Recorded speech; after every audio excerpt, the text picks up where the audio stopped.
bonjour, ravi de vous retrouver. Bienvenue à cette nouvelle édition de notre programme Autour du monde concernant notre continent, l'Afrique. Et l'édition d'aujourd'hui, du lundi 4 mars 2024, sera consacrée au sommet des pays exportateurs de gaz, FPEG, qui se tient actuellement en Alger. Mais avant de commencer notre sujet, nous allons voir ensemble un commentaire concernant toujours notre sujet, le Forum du gaz en Algérie. Et dans un discours au nom du président Abdel Fattah el-Sisi devant le Forum de gaz en Algérie, le ministre du pétrole et des ressources minérales, Tariq El-Molla, a étalé la vision de l'Égypte pour passer à des sources à faible émission et éliminer le carbone. Plus de détails dans ce commentaire signé Dalia Karam. Le ministre du pétrole et des ressources minérales, Tariq El-Molla, a prononcé au nom du président Abdel Fattah el-Sisi le discours de l'Égypte lors de la séance d'ouverture du 7e sommet des chefs d'État et de gouvernement du Forum des pays exportateurs de gaz, qui s'est ouverte samedi par le président algérien Abdelmajid Tebboune dans la capitale algérienne, avec la participation des présidents et des dirigeants des États membres du Forum, de leurs représentants et du secrétaire général du Forum, l'ingénieur Mohamed Humel. Dans son discours, Tariq El-Molla a souligné que le sommet se tenait à un moment très critique où la gravité des défis auxquels le monde était confronté augmentait, ce qui leur obligeait à unifier leur vision et à combiner leurs efforts sous l'égide du Forum des pays exportateurs de gaz, de manière à contribuer à atteindre les objectifs souhaités de l'organisation.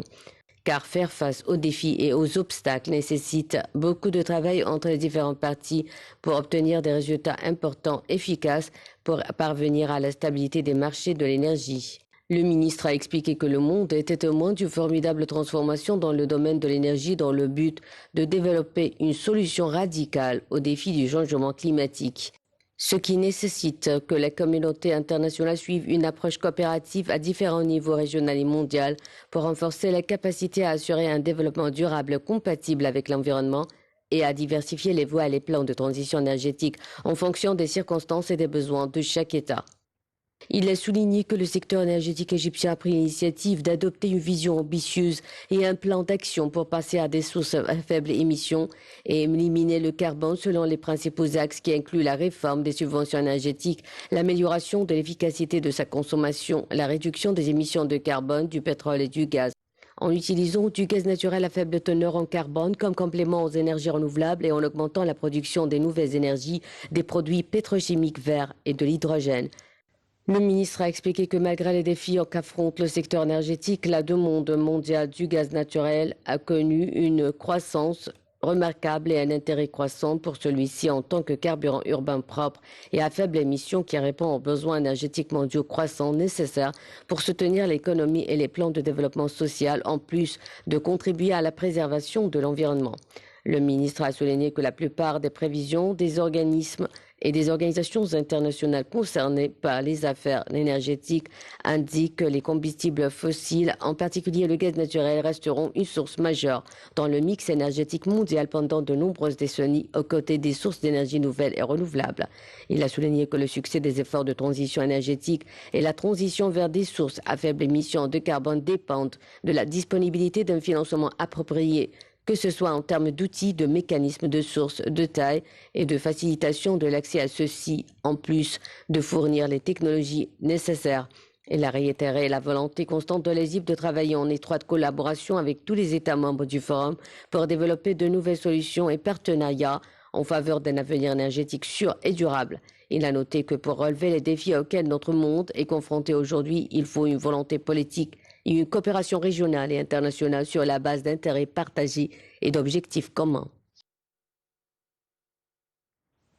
Toujours en ce qui concerne notre sujet, les ministres du pétrole, des pétroles et des ressources minérales, le ministre du pétrole et des ressources minérales, l'ingénieur Tariq El-Molla, a prononcé au nom du président Abdel Fattah el-Sisi le discours de l'Égypte lors de la séance d'ouverture du 7e sommet des chefs d'État et de gouvernement du Forum des pays exportateurs de gaz, présidé par le président algérien Abdelmajid Tebboune dans la capitale algérienne en présence des chefs et des dirigeants des États membres du Forum.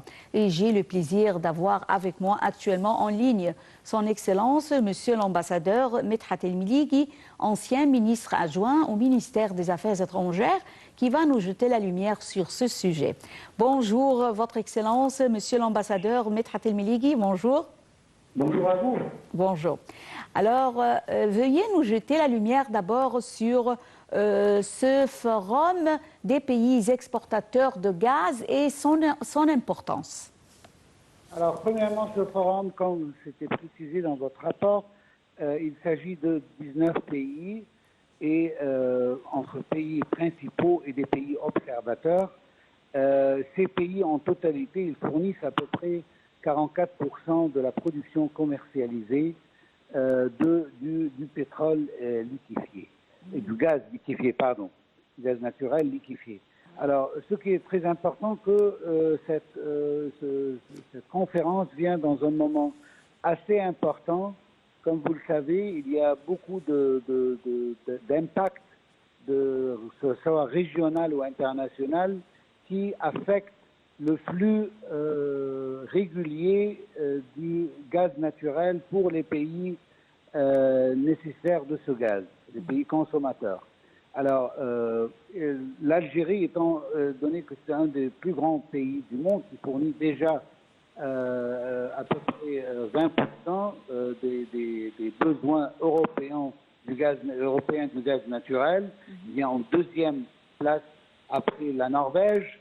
Alors, c'était opportun que ce pays accueille ce sommet. L'essentiel pour ce sommet, c'est comment est-ce qu'on peut arriver à un flux régulier et des exportations de gaz pour les pays qui ont besoin. Et du coup, l'Égypte et la participation de l'Égypte, étant donné un grand pays dans ce domaine, il était très important que nous participions pour pouvoir organiser avec les autres pays exportateurs du gaz naturel pour assurer l'approvisionnement régulier et comment est-ce qu'on peut élaborer une stratégie de contrôle des processus de production, du prix et certainement, comme je viens de le citer, d'approvisionnement.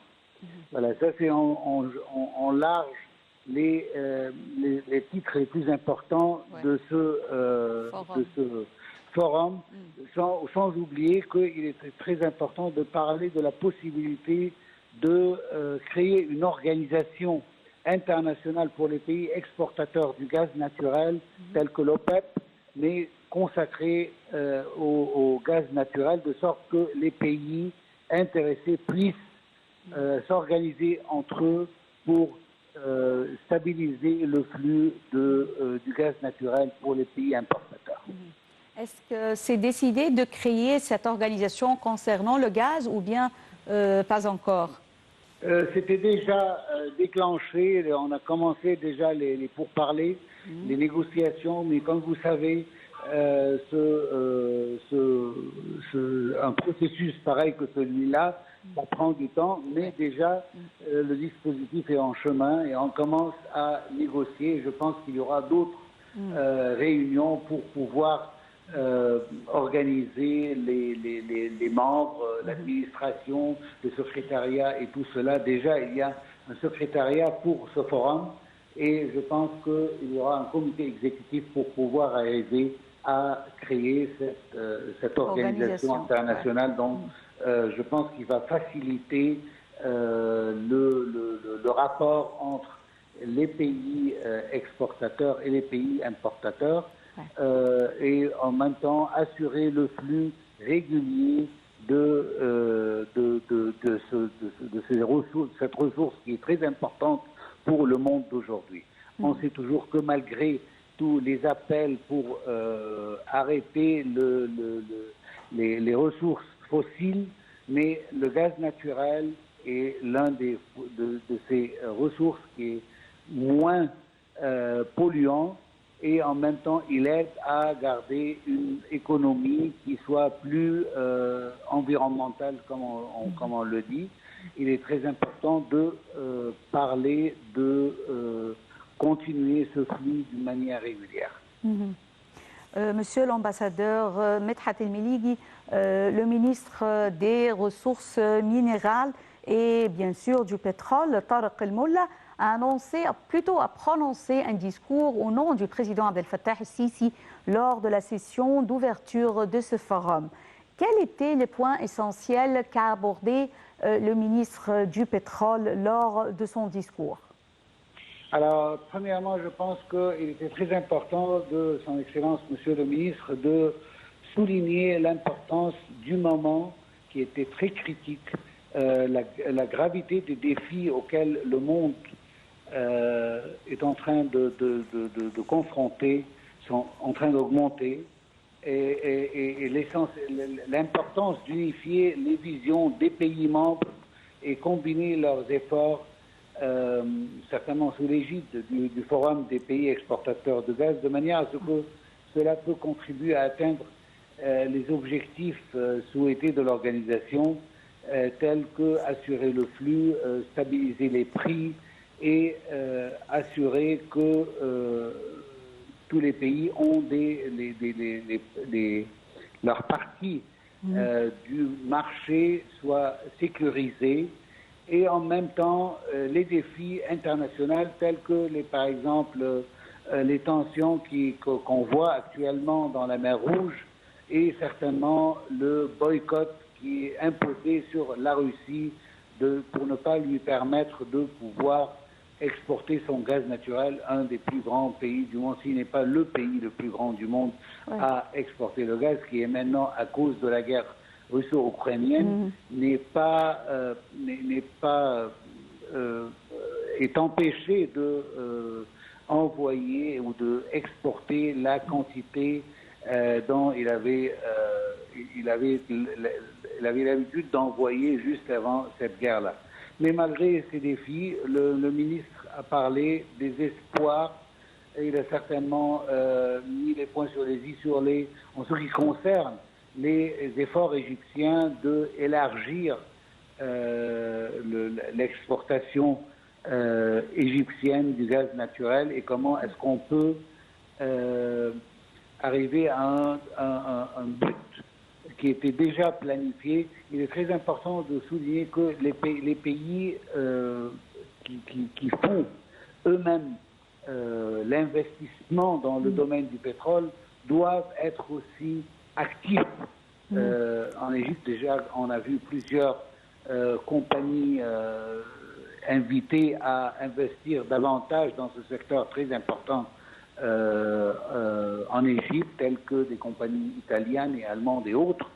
Et il était très important de montrer les efforts égyptiens d'assurer, tels que les autres pays, sa partie de ce marché international très important pour notre économie et pour assurer la régularité des exportations de ce produit très important, stratégique, très important pour le commerce mondial. Quels sont les défis qu'affrontent les pays qui misent sur les énergies fossiles, et comment surpasser ces défis, comment les affronter, ces défis? Premièrement, il y a des raisons politiques, militaires qui sont en train de mettre des obstacles pour un flux régulier, comme je viens de préciser. J'ai déjà parlé de la tension dans la mer Rouge, qui est le chemin le plus connu pour les exportations, et que maintenant il est en danger à cause de la guerre ou le génocide, si j'ose dire le mot, le génocide israélien contre les Palestiniens, et du coup l'implication de plusieurs pays dans les conflits au Yémen pour déstabiliser le flux de tout produit pour Israël, en attaquant les navires qui se dirigent vers Israël, Et en même temps aussi, le deuxième défi, je trouve qu'il est très important de parler de la nécessité d'introduire beaucoup plus d'investissements dans ce domaine très important, comme le ministre l'a précisé, qu'il y a de nouveaux compagnies pour arriver à d'autres ressources du gaz naturel, sans oublier que la distribution n'est pas juste jusqu'à maintenant en ce qui concerne tous les pays exportateurs du gaz naturel. Alors, il y a un certain nombre, dont politiques, autres économiques, qui constituent un obstacle devant l'investissement et devant l'exportation complète de tous les pays qui font du gaz. Exactement. Je tiens à vous remercier infiniment, Votre Excellence, Monsieur l'ambassadeur Medhat El-Miligui, ancien ministre adjoint au ministère des Affaires étrangères, pour ces explications. Et enchaînons avec le président de la transition au Tchad, le général Mohamed Idriss Déby Itno, qui a annoncé samedi dernier dans un discours qu'il sera candidat à l'élection présidentielle prévue le 6 mai. Plus de détails avec Dalia Karo. Le président de la transition depuis 2021 au Tchad, le général Mohamed Idriss Déby Itno, a annoncé ce samedi 2 mars dans un discours qu'il sera candidat à la prochaine élection présidentielle. Alors jeune général de 37 ans, il avait été proclamé par l'armée président de la transition le 20 avril 2021 à l'annonce de la mort de son père, le maréchal Idriss Déby Itno. Le patriarche dirigeait alors le pays depuis plus de 30 ans. Mohamed Déby promettait aussitôt de rendre le pouvoir aux civils par des élections après une transition de 18 mois, mais ce terme échu, il l'avait prolongé de 2 ans. L'opposition dénonçait une succession dynastique des Déby. Le candidat a dit avoir accepté de se présenter après une sereine et profonde réflexion. Il s'est déclaré candidat à l'élection présidentielle de 2024 sous la bannière de la coalition pour un Tchad uni, a déclaré Mohamed Déby Itno, chef de la transition tchadienne et candidat à la présidentielle. Cet événement intervient seulement quelques jours après les incidents violents qui ont secoué N'Djamena, la capitale, notamment l'attaque contre le siège du parti de l'opposant Yahya Dillo, tué au cours de l'assaut. Le désormais candidat Mohamed Déby a confié que jusqu'à sa désignation en tant que candidat, son seul intérêt a toujours été de réconcilier le Tchad. Il leur a avoué qu'il ne se voyait pas candidat car sa principale préoccupation était de faire aboutir cette transition dans la paix et la stabilité dans un Tchad uni et réconcilier un Tchad où ne plane aucune menace sous son intégrité territoriale. Un Tchad débarrassé de toute guerre entre ses fils et un Tchad entier. Pour rappel, la date des élections est fixée au 6 mai prochain alors que le contexte social-politique demeure tendu depuis quelques jours.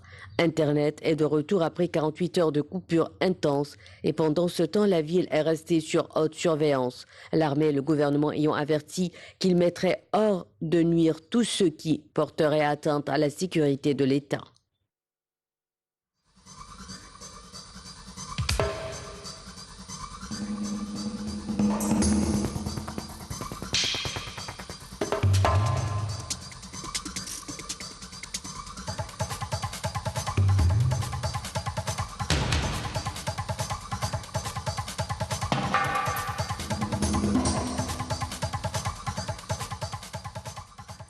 Mesdames et messieurs, changeons un peu du sujet avec ce commentaire. Alors, de l'aigle martial, grand et majestueux, aux battleurs colorés, les oiseaux de proie africains sont confrontés à une grave menace d'extinction due aux activités humaines. Plus de détails dans ce commentaire signé Shamsenemi. Un rapport fait état d'un déclin stupéfiant de nombre de rapaces et d'une dépendance croissante à l'égard des zones protégées, censées garantir la sécurité de ces oiseaux. L'aigle martial, grand et majestueux, aux battleurs colorés, et les oiseaux de proie africains sont ainsi confrontés à une grave menace d'extinction. Non seulement les oiseaux de proie sont en déclin en dehors des zones protégées, ce qui était un peu attendu, mais nous avons également constaté qu'un grand nombre d'entre eux, en particulier les grands oiseaux de proie, comme les aigles et les vautours, ont également décliné à l'intérieur des zones protégées. Si l'on examine ce qui se passe en Afrique, on constate donc que certaines de ces zones protégées ne protègent pas réellement nos espèces. Soit elles ne sont pas assez grandes, soit elles sont mal gérées, de sorte que les populations de proies nécessaires à la survie de ces rapaces n'existent plus. C'est ce qu'a expliqué un biologiste de la conservation et directeur du programme. Les empoisonnements de représailles des communautés pastorales visant les prédateurs tels que les lions et les hyènes ont également involontairement conduit au déclin des oiseaux charognards tels que les vautours et les aigles. Il faut 5 à 7 ans à ces oiseaux pour atteindre la maturité sexuelle et ils ne pondent qu'un œuf tous les 2 ans. C'est pourquoi les oiseaux de proie sont beaucoup plus vulnérables que les grands carnivores à bien des égards. Une étude récente menée par des chercheurs du Peregrine Fund et l'Université de St. Andrews a révélé également des déclins tout aussi alarmants chez d'autres rapaces de grande taille qui ne dépendent pas des charognards et sont moins susceptibles d'être empoisonnés. Mesdames et messieurs, avec ce commentaire, nous arrivons à la fin de cette édition de notre programme Autour du monde. Merci pour votre fidélité à NITV International. Bonne journée et au revoir.